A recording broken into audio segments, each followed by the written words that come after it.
You two people, today, there is a new king of eBay. The biggest power seller by a mile. And it happened in 2025. The throne has been taken. Today, Old Pal Gemrate supplied some very interesting eBay data on various consigners and how their sales have tracked over the year in 2025. And we are going to see some crazy stuff, especially in regards to who the biggest kid on the block is. There has been a lot of chatter over the recent months about the whole PSA offers program, and also how, PSA has the consignment service through eBay, through the vault. And I've gotten some comments in regards to, I wonder what eBay thinks about PSA offers. They seem like they're competing with each other. Spoilers, everything seems to be working out just fine. We'll dive into the numbers specifically here in a second. If you're not familiar with how this all works, a while back, PSA/Collectors Universe owned Golden Auctions. They called up eBay and they swung a fantasy football trade. They sent Golden Auctions to eBay. eBay sent the eBay vault to PSA/Collectors Universe. They then took that and turned that into their own in-house vaulting service with eBay direct tie-ins, which allowed you to list cards from the vault to eBay. They have done that, has evolved over time to where you could send cards in and just have them go direct to auction, to buy it now, all different sorts of things you could do over there, and it is continuing to evolve. This immediately threw PSA into one of the larger eBay consigners, and we are going to look at exactly how big they are compared to everybody else. First, a quick word from today's sponsor, Just Collect. If you have a collection to sell and you don't want to go through a consigner, maybe you just want to take a whole collection somewhere, move it all at once, especially vintage stuff, but even some modern, there's a link in the description of the video. It'll send you over to the appraisal form, fill it out, and a team member from Just Collect will reach out to you to get you some more information, maybe chat with you, maybe request some photos. But if you're looking to move a collection, go over and talk to my friends at Just Collect. Now, let's look at the data. Once again, shout out to Gemrate for providing this. This is through September 2025, so we do not have October in here yet. This is the month by month how much some of the top consigners on the platform have sold. And right away, you could see the throne is definitely PSA's in 2025. Absolutely insane growth as an eBay seller throughout the year. They are the top line. Back in January, they were dead even with Probstein. Right neck and neck, right around that $6 million mark. You see a pretty decent drop down, and then you have DC Sports, and then everybody else is kind of grouped together. We'll go through some of these individuals. We have Z&G Emporium. I am not familiar with them. MC Sports Cards, I am very familiar with. Greg Morris, I believe, does mostly vintage. Four Sharp Corners, I bought things from them before. And ComC. All these sellers kind of fall in and around that $2 million per month range. You have DC Sports, a clear number 3, Probstein, a clear number 2, and PSA number 1 by a mile. And look at that absolutely insane growth trajectory as we moved throughout the year. Let's look at, this is just a cleaner way to look at this. Gemrate broke them out into individual charts since that bottom portion was so large. But a couple just macro level takes. It does seem like eBay consignment has grown throughout the year. Like, even if you look at, take PSA out of it, they've obviously had tremendous growth. Probstein is up a ton from where they were at earlier in the year. MC Sports Cards has seen a lot of growth throughout the year. Even some of the smaller ones, Greg Morris, that's trending up. Z&G Emporium, that's trending up. MC Sports Cards is trending up. ComC is pretty flat. And 4 Sharp Corners are pretty flat. But generally speaking, everybody else is on the upward trend. Now, I don't know why that is. I don't use a ton of eBay consigners. I have sold through the PSA store before with some submissions I had at the very beginning of the year, late last year, that I tested the service out, and I was very pleased with the way that it worked. It was extremely seamless. But I know a lot of people use DC Sports. Most of the folks that I know probably use DC Sports 87 for most of their stuff. I don't know if I know anyone that's ever used Probstein directly, but I definitely know a lot of people that have used DC. And like I said, I know of other folks that I have used PSA directly. I can't speak to the other ones. I have used ComC, obviously, quite a bit. I don't know if I've ever actually sold anything through an eBay auction on ComC. But regardless, one, macro level consignment sales are up. Two, the big takeaway here is PSA's overall dominance in this category, and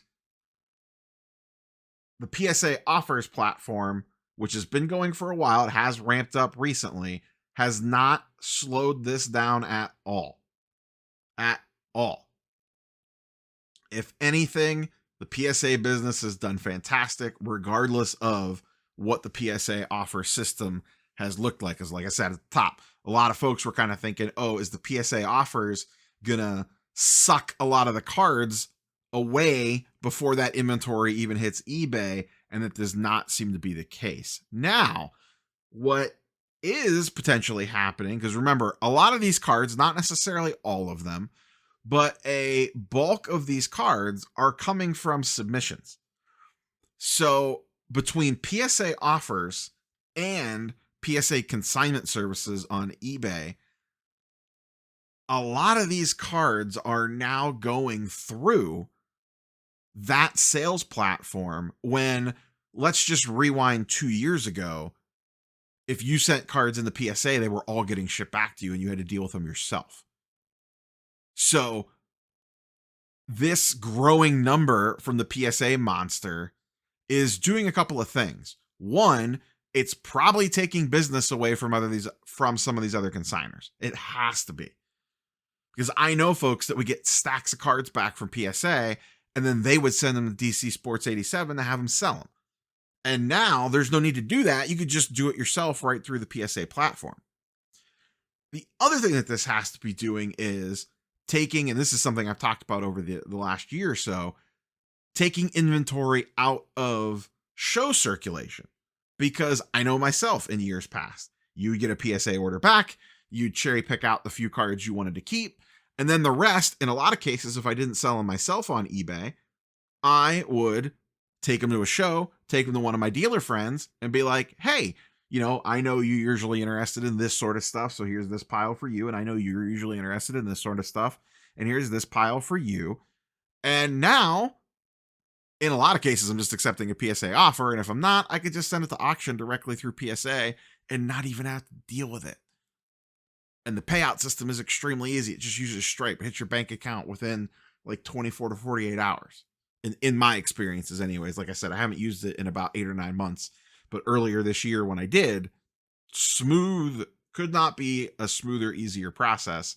And I think they've only worked some more kinks out since then. Now, I did go a level deeper on a couple of things. One thing I asked GemRate for, because he has access to some data, and I really didn't even necessarily know how deep I wanted to go. So I kept this stuff kind of surface level for the purposes of this video. I was just curious about, my main prodding was around how big is PSA's eBay business and how does it stack up against the others and how has it shifted over the years. So that's what that very first chart kind of showed us. This is an interesting one. This shows the breakdown between number of auctions versus fixed price. And you can see it is dominated by auctions. Percentage of transactions for auctions, this is month by month from January through September, is basically about 80%, give or take. Now, recently, it has been trending down. The beginning part of the year, we have 79, 82, 83, 79, 80. And then the last couple of months, it drops to 77, 74, 75, and then 71. And then obviously the inverse is true on the fixed price. It was sitting around 20%. And then it has climbed, at least for September, up to 30%, mid 20s, and then it jumped to 29%. So I found that interesting, that most people were just sending their cards in and saying, washing their hands of it and shipping them off to auction. The other thing I looked at was, or asked for, was what's the average sale price on auction versus buy it now? And some interesting trends here as well. In the early days, auctions were ending between 85 and 90 bucks, give or take. You see a 92, an 84, 89, 87, 79. And then the last couple of months, they've actually trended higher. 93, 104, 136, and then 151 in September. Now, you could probably spin this however you want. I am guessing that as the program has grown, people are trusting them with better cards, essentially. I know myself, when I did it early on, I had some really low dollar stuff like 15 to 35, even 40, 50 bucks that I just didn't want to deal with. Maybe I got a 9 and I thought I was going to get a 10, whatever. And I was like, screw it. I'm just shipping this to auction. I don't really care. And then as the year went on, maybe people built trust with it. Maybe it's the timing of the bins rolling out, because initially you could only do auctions, and then bins rolled out at the very beginning of the year. Those got more accepted. People used it more. The one thing I will note, the bin prices are way higher on average, which I think makes sense. And I know a lot of people like to get into the debate of the whole auction versus buy it now, which one's better. I don't necessarily think this is some silver bullet to win the argument one way or the other, because the bin prices were way higher. You're looking at 160, 166, 157, 180, 170, 180, 192, 225, 285, 300. Once again, same thing on the fixed price. Big increase the last 3 months on average sales, which is also interesting considering the volume went way up. I think the takeaway here is, in my opinion, that people are trusting the platform more with bigger cards. And the whole fixed versus bin, I think the fixed price stuff tends to be things that might be more rare, don't sell as frequently, and are more expensive. So people just don't want to toss them out there and see what happens. They want a very specific number, and they're going to put it out there at that and hold relatively firm to it. So I'm not shocked at all that the bin number on average is way higher than the auction number on average. What did surprise me, and like I said, not 100% sure why, feel free to speculate down below, is the average sale growing in both categories as the year has gone on. Now we'll see where this goes for the back half of the year. I don't think this is anything I'm going to look at monthly or anything like that. Maybe once a quarter we'll come around and poke around at it, or if there's other data that pops up that we think is interesting, I'll do a video on it. But interesting numbers there. One other thing that I asked for was the split on sports cards versus CCG, or collectible trading card games / TCG, basically mostly Pokemon. And you could see this is the month by month on that as well, and how in late summer, those numbers split.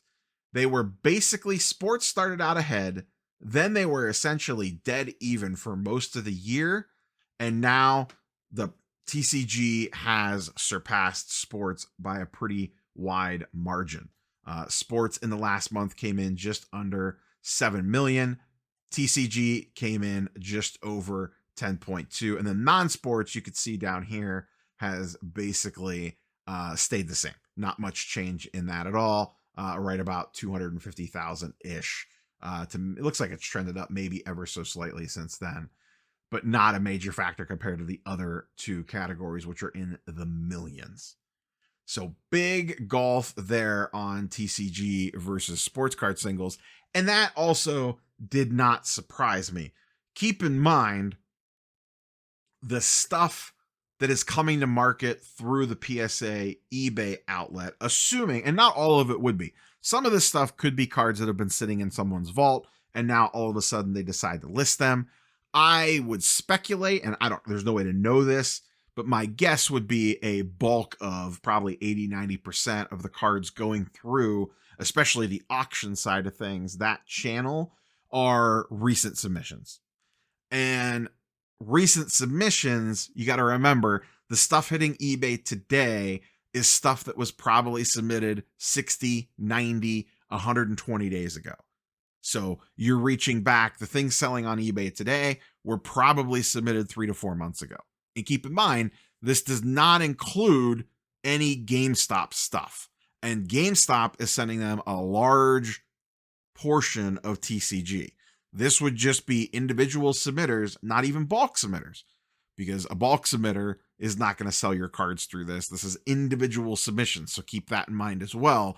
I found that kind of intriguing on the way that these numbers ended up splitting out, that all that volume is still very TCG heavy, even when you factor out the GameStop numbers, because those would not be included in this because you can't go through the direct to eBay program when you submit via GameStop. You could still vault your cards, but you'd have to get them and then send them back in to vault them. But like I said, I would imagine PSA would know this. I don't.